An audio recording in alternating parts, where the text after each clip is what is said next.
Que bom estarmos juntos no programa Revivados por Sua Palavra, pregando, estudando, meditando e refletindo naquilo que Deus tem para transmitir a cada um de nós. Hoje nós vamos conversar um pouquinho sobre Ezequiel 32. Antes, porém, de conversarmos sobre este capítulo, a gente vai fazer uma oração pedindo a bênção de Deus para que a gente possa compreender a Bíblia. Tudo bem? Vamos orar? Querido Pai, nós te louvamos mais uma vez por estarmos aqui estudando a Tua Palavra. Pedimos a Tua direção, pois oramos em nome de Jesus. Amém. Muito bem, aqui em Ezequiel 32 nós encontramos um lamento sobre a queda do Egito. Encontramos também aqui a espada destruidora de Babilônia, né? Também em Ezequiel 32, o capítulo fala um pouquinho sobre o assunto de que o Egito descerá à sepultura junto com as nações incircuncisas. E então ele é quase uma continuação, como vimos ontem, do capítulo 31. E, obviamente, o capítulo vem falando do mesmo assunto. O 31 apresenta o que acontecerá ao Egito. O 32 é um lamento sobre o seu destino. O verso 1, por exemplo, situa a data. Diz o seguinte, 32 verso 1. No ano duodécimo, no duodécimo mês, no primeiro dia do mês, veio a minha palavra do Senhor, dizendo. Então, a data seria a primavera do ano 585. Nessa época, Jerusalém já havia sido destruída, pois a sua queda ocorreu em julho do ano anterior. Esse capítulo encerra uma série de profecias contra o Egito. Então, nos versos 1 até o versículo 16, continua a denúncia contra o Egito por meio de uma figura, de uma ilustração de um dragão. Os versos 17 até o 32 são como um canto de lamentação pela descida do Egito ao Sheol. Algumas Bíblias traduzem a palavra Sheol, uma palavra hebraica, que é traduzida em algumas Bíblias para cova ou profundezas da terra. Então, o que o capítulo 32 está dizendo é que o Egito seria aniquilado, o Egito seria destruído completamente. Os versos 2 e 3 apresentam um lamento contra Faraó. Veja o que diz. Filho do homem, levanta uma lamentação contra Faraó, rei do Egito, e diz-lhe, foste comparado a um filho de leão entre as nações, mas não passas de um crocodilo nas águas, agitavas as águas, turvando-as com os pés, sujando os rios. Assim diz o Senhor, estenderei sobre ti a minha rede no meio de muitos povos, que te puxarão para fora na minha rede. Então aqui, nesses versos, nós encontramos um lamento contra Faraó. Deus faz uma profecia contra um país pagão, ou seja, que não adorava o Deus verdadeiro. Só que o objetivo da profecia não era ameaçar, também não era uma declaração da superioridade de Deus a fim de humilhar o povo. Na verdade, o objetivo de Deus é também fazer um apelo para salvar. E o apelo de Deus é para todos. Nos versículos 17 e 18, a profecia é dirigida ao Egito, mas também às demais nações. Veja, 17 e 18. Também no ano duodécimo, aos 15 dias do primeiro mês, veio a minha palavra do Senhor dizendo, Filho do homem, pranteia sobre a multidão do Egito, faze-a descer a ela e as filhas das nações, formosas até as profundezas da terra, juntamente com os que descem a cova. Então, a mensagem era para o Egito, mas também era para as demais nações da sua época e de nossa época. No verso 21, por exemplo, é mencionado a Assíria. No verso 24, a Elão, uma nação que ocupava as regiões montanhosas ali a leste da Babilônia. No verso 26 é mencionado as nações de Meseque e Tubal. No verso 29 é mencionado a Edom. E no verso 30, os príncipes do norte. Amigo, Deus é soberano sobre todas as nações. Não é Deus de uma ou de outra nação, de uma ou de outra igreja, de uma ou outra filosofia. Ele é soberano e dono e Deus, patrono, Senhor de todos. E ele faz um apelo. Neste capítulo ele faz um apelo indireto para conversão. Ou seja, Deus dá tempo, Deus dá oportunidade para que as pessoas possam mudar de vida. E nós encontramos na Bíblia sempre isso. Inclusive, você precisa ler, quando vê uma profecia de destruição na Bíblia, a oportunidade que Deus está dando para que alguém tome uma decisão e seja salvo. As profecias são condicionais às nossas decisões. Se o ser humano decidia vir para o lado de Deus, se convertia dos seus pecados, abandonava o que era errado, Deus não aplicava a sentença da destruição, porque Deus ama perdoar, Deus ama a misericórdia. Ellen White escreveu que há um estudo de história que não é condenável.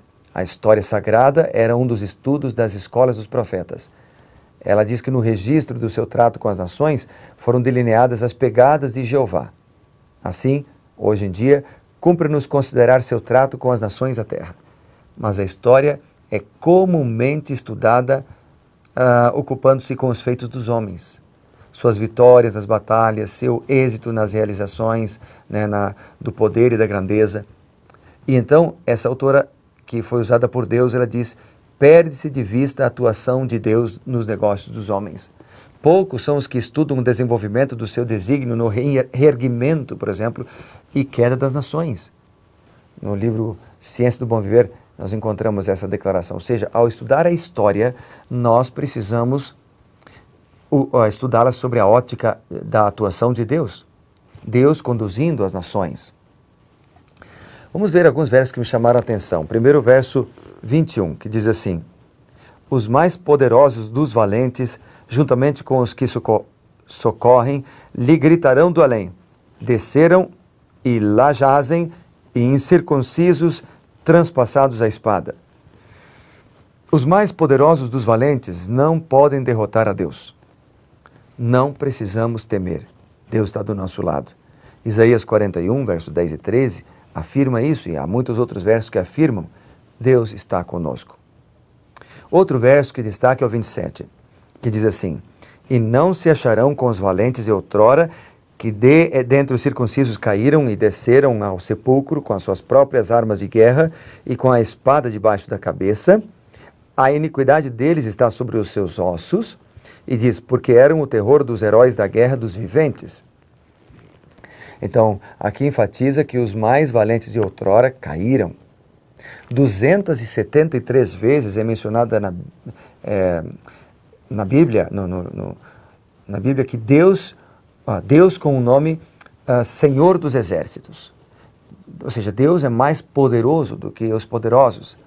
Por exemplo, o livro de Isaías, capítulo 6, e o verso 3, Isaías, capítulo 6, e o verso 3, diz assim, vamos ler juntos aqui.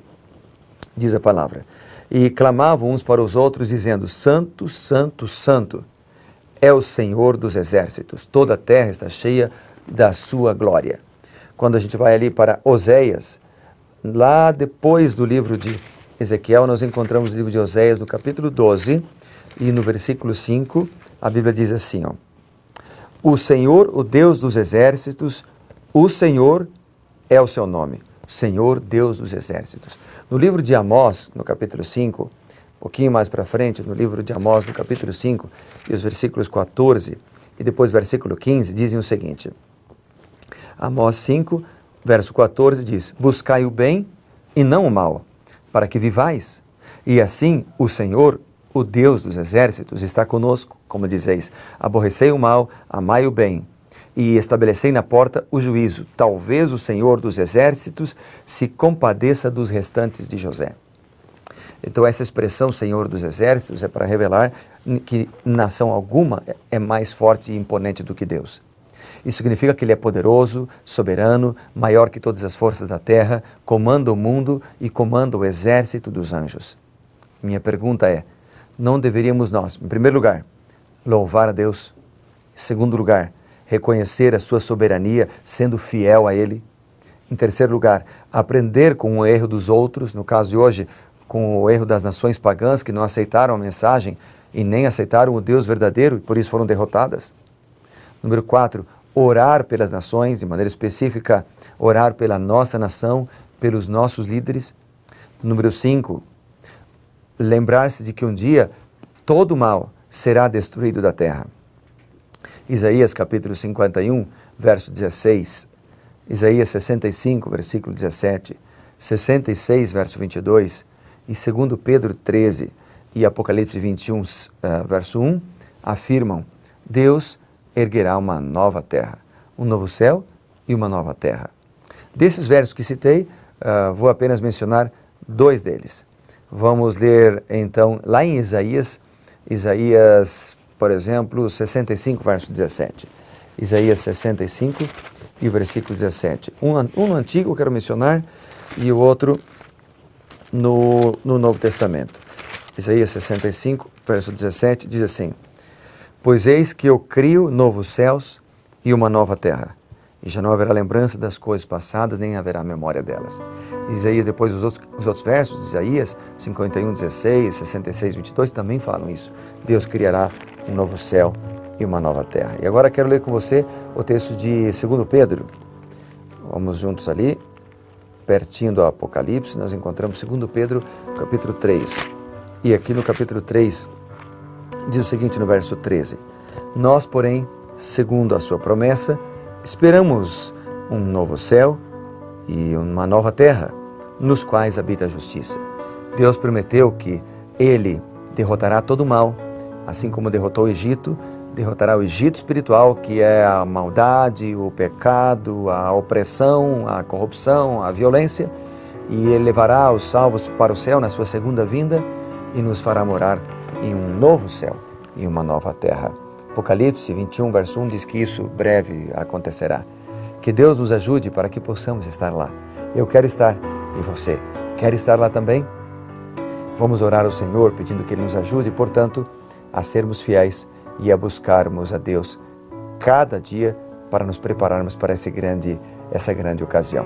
Oremos. Querido Pai, nós te louvamos imensamente pela Tua bondade e pela certeza que o Senhor nos guarda. Em Tuas mãos nos colocamos, pedimos a Tua direção para que o Senhor nos abençoe mais uma vez e para que sejamos prontos para o lar celestial. Em nome de Jesus oramos. Amém.